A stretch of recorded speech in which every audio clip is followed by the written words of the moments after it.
I've always been obsessed with safety. Not the normal kind, locking doors, checking windows, but the kind that keeps you awake at night, convinced someone is watching even when there's no proof. That's why I moved into a smart apartment, brand new, keyless entry, sensors everywhere. I installed the latest 4K AI cameras myself, carefully angling them so there were no blind spots. The app on my phone promised peace of mind. Person detected, motion logged, little digital reassurances that I wasn't alone with my thoughts. Most nights, I fell asleep scrolling through the live feeds, watching empty rooms breathe in low light. Nothing ever happened. That was the point. At 11:30 p.m., I was in the kitchen making tea.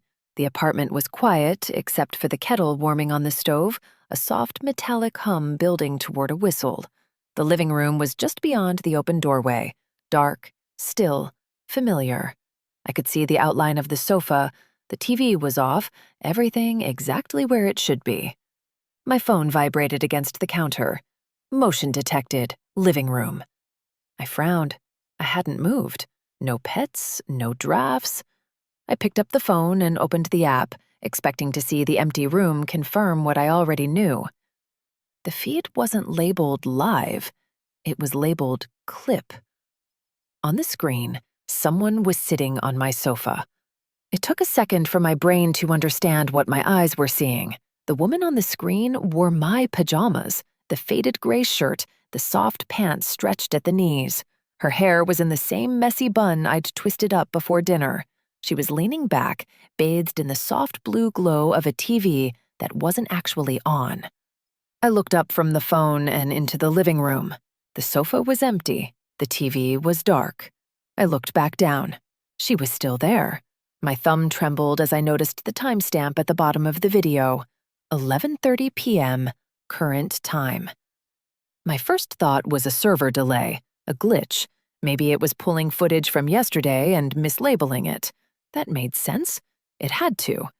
I swallowed and did the only thing I could think of to prove it.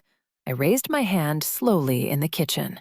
On the phone screen, the woman on the sofa raised her hand at the exact same time. The motion was perfect.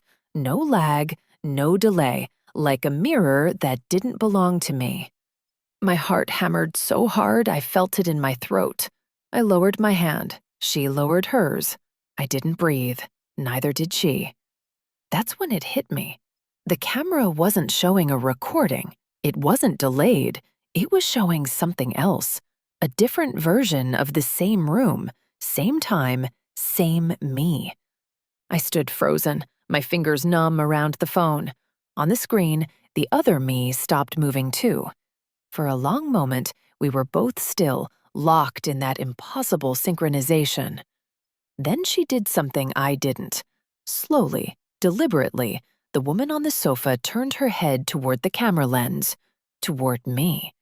Her eyes met the glass, and her mouth stretched into a smile that didn't fit her face, too wide, too jagged, like it had been pulled open by something unfamiliar with human limits. I backed away from the counter without meaning to. On the screen, she stood up, not toward the camera, toward the kitchen doorway.